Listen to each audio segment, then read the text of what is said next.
We provide you the platform to turn your dreams into reality. Give wings to your aspirations with KR Mangalam University. नमस्कार, बहुत स्वागत है आप सभी का न्यूज़ नेशन के डिजिटल प्लेटफॉर्म पर। मैं हूं आपके साथ अमृता गर्ग और आज बात करेंगे डोनाल्ड ट्रंप की और उनके द्वारा लिए गए एक फैसले की जिसने सुबह सुबह ही सुर्खियां बटोर ली। डोनाल्ड ट्रंप जिन्होंने ये फैसला किया कि 12 देश ऐसे होंगे जिनके नागरिकों को अमेरिका में आने की इजाज़त नहीं होगी और साथ ही साथ 7 ऐसे देश जिनको लेकर वीज़ा पॉलिसी और तमाम जो नियम कानून हैं वो बहुत सख्त कर दिए गए हैं। तो सबसे पहले तो आपके लिए ये जानना बहुत ज़रूरी है कि कौन-कौन से वो देश हैं। तो सबसे पहले वो जो सूची है वो मैं आपके सामने रख देती हूँ। 12 देशों पर पूरी तरह से प्रतिबंध लगाया गया है। इसमें अफ़गानिस्तान है, चाड है, कांगो गणराज्य है, इक्वेटोरियल गिनी है, इरिट्रिया है, हैती है, Iran, Libya, Somalia, Sudan, Yemen, Syria, ये वो तमाम देश हैं जो पूर्ण तौर पर प्रतिबंधित हैं। और इसके बाद आंशिक या सख्त प्रतिबंध जहाँ लगे हैं वो है Burundi, Cuba, Laos, Sierra Leone, Togo, Turkmenistan और वेनेजुएला।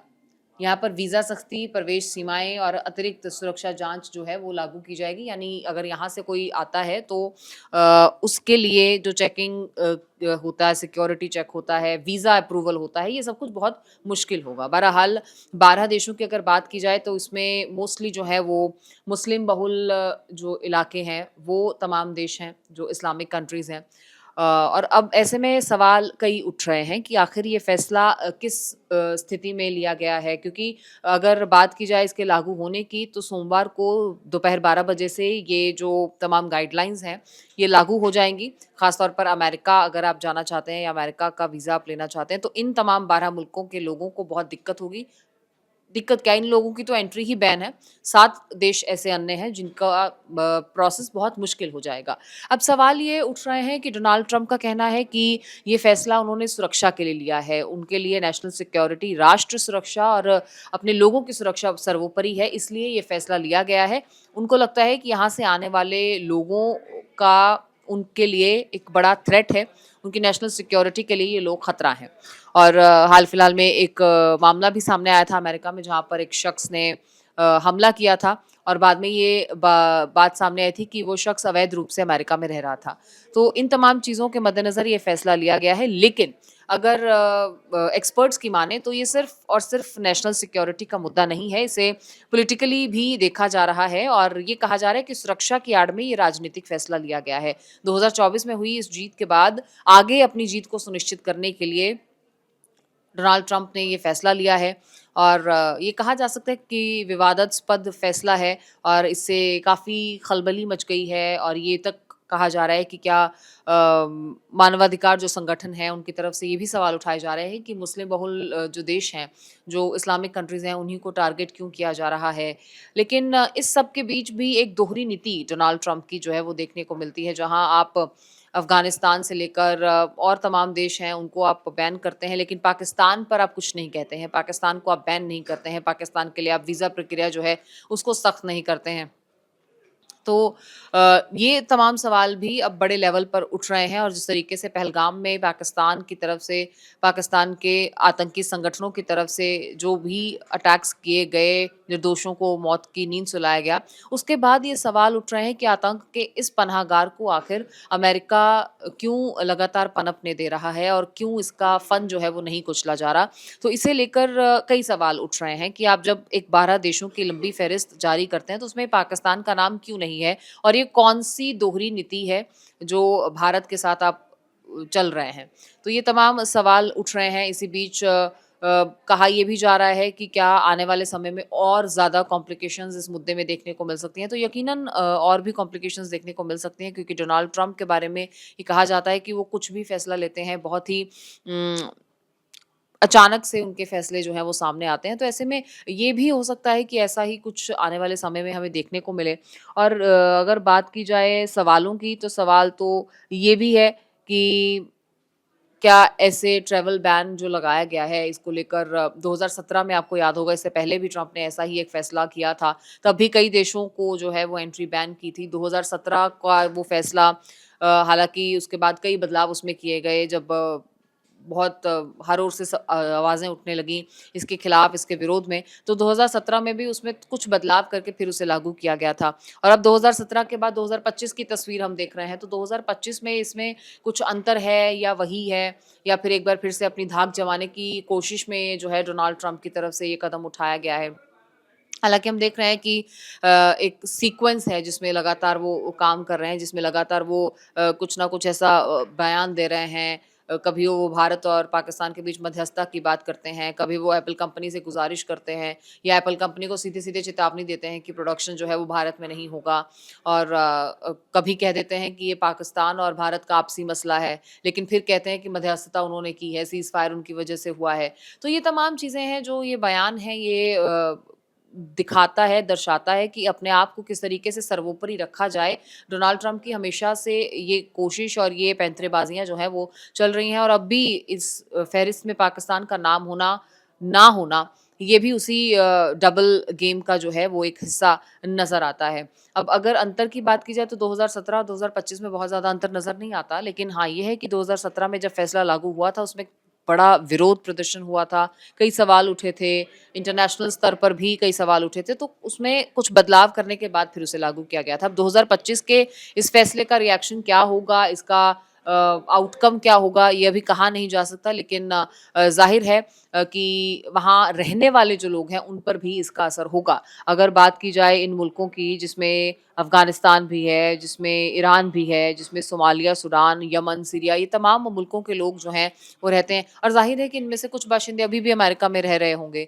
तो अब उनका जब वीज़ा एक्सपायर होगा तो ज़ाहिर है उन लोगों को भी दिक्कत होगी। यानी जो वहाँ रह रहे हैं, उनके लिए भी ये फ़ैसले जो हैं वो मुसीबत का सबब बनेंगे। ना सिर्फ़ उनके लिए जिनको अभी जाना था या जाना है या जो सोच रहे हैं, जिनका कोई ऐसा ख्वाब था, क्योंकि बहुत लोगों के ख्वाब भी होते हैं। तो ये लोग तो अब नहीं जा पाएँगे लेकिन हाँ, जो इन मुल्कों में से वहाँ पर हैं, उनके लिए भी दिक्कतें अब आने वाले समय में बढ़ेंगी। जब वीज़ा एक्सपायर होगा तो उनके लिए भी परेशानियाँ जो है वो बढ़ेंगी। अब किस लिहाज से बढ़ती हैं, किस रूप में बढ़ती हैं, ये देखना होगा क्योंकि 2017 में तो ये भी देखा गया था कि जिन देशों को बैन किया गया था या तो उन देशों के नागरिकों को फ्लाइट में चढ़ने से ही रोक दिया गया या फिर अगर वो अमेरिका लैंड हो गए तो उन्हें लैंड होते ही अरेस्ट कर लिया गया। ऐसी भी तस्वीरें 2017 में उस फैसले का आउटकम हमने देखी। उसके बाद हालाँकि कई सवाल उठे, कई ऑब्जेक्शंस उसमें उठे, जिसके बाद उन चीज़ों में तब्दीली की गई और अब सवाल ये भी उठाए जा रहे हैं, ये भी पूछा जा रहा है कि क्या इससे आने वाले समय में भारत पर भी कोई खतरा है या कुछ है? हालाँकि भारत को इस बात से घबराने की कोई ज़रूरत नहीं है, इससे ना तो कोई आने वाले समय में ऐसा कोई असर होगा, ना ऐसी कोई डिस्टर्बेंस को शायद ट्रंप भी अब अफ़ोर्ड नहीं कर सकते भारत के साथ।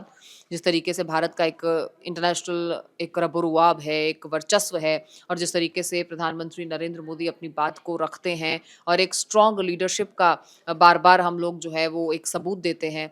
दुनिया को बताते हैं कि किस तरीके से भारत अपने फ़ैसले अब खुद ले रहा है और आगे बढ़ते-बढ़ते इन फ़ैसलों का एक आउटकम जो पॉज़िटिव है वो भी एक दृढ़ निश्चय वाली जो सोच है वो भी नज़र आ रही है। तो ऐसे में उस स्थिति में तो वो नहीं है।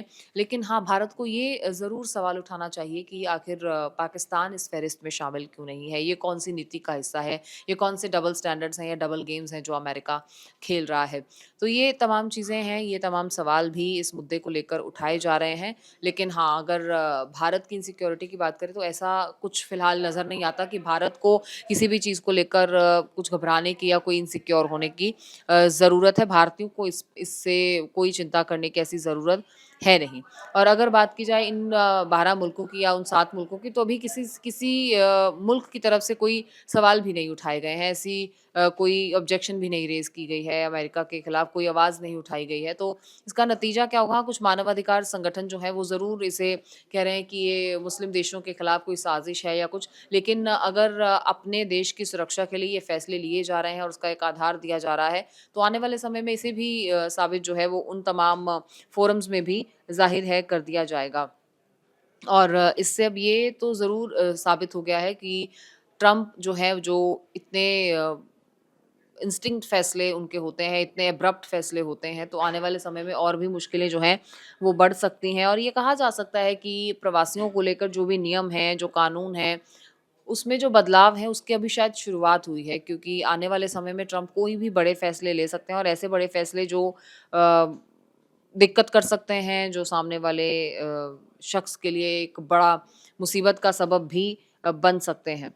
तो अब देखना ये होगा कि ये जो प्रतिबंध लगाए गए हैं, इन्हें कैसे लागू किया जाएगा? क्योंकि 2017 के कियोस्क के बाद 2025 में आज हम हैं, क्या इसमें भी कुछ बदलाव होंगे या कुछ पॉलिसीज़ में ऑलरेडी बदलाव इन जब ये नियम ला कानून लागू किए जाएँगे, वो किए जाएँगे?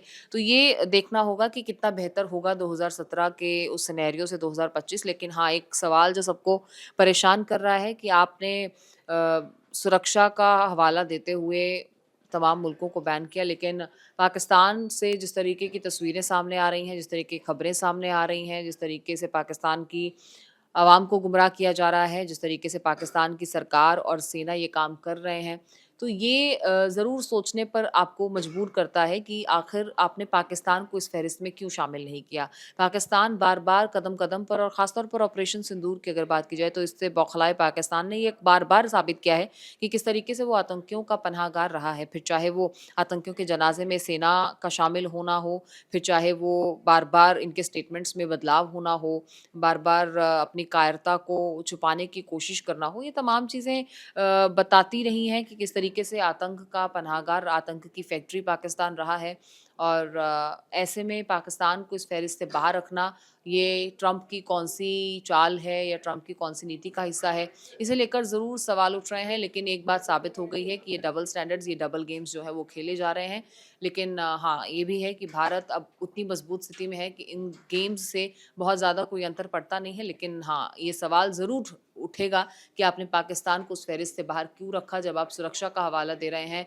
आप अपने देश की सुरक्षा, अपने नागरिकों की सुरक्षा का हवाला दे रहे हैं, तो ये सवाल ज़रूर उठते हैं। अब इंटरनेशनल लेवल पर इसको लेकर कोई सवाल उठेंगे या किस तरीके से इसे लिया जाएगा, इसमें कोई बदलाव किया जाएगा, ये तो आने वाले समय में पता चलेगा। लेकिन ये ज़रूर बात ज़ाहिर है कि ट्रंप की तरफ से आया ये फ़ैसला जिसने सबको हैरान कर दिया है। एक लंबी फ़हरिस्त है उन मुल्कों की जिन्हें अब अमेरिका नहीं एंटरटेन करेगा, और 7 मुल्क वो हैं जिन्हें एंटरटेन तो किया जाएगा, लेकिन बहुत सारी ऑब्लिगेशंस और बहुत सारी दिक्कतों के साथ उनके वीज़ा प्रोसेस में, उनके वहाँ पे रहने में, उनके वहाँ आने में या तमाम चीज़ों में, बहुत सिक्योरिटी चेक्स और तमाम चीज़ों में बहुत सारे मसले अब आने वाले समय में देखने को मिलेंगे।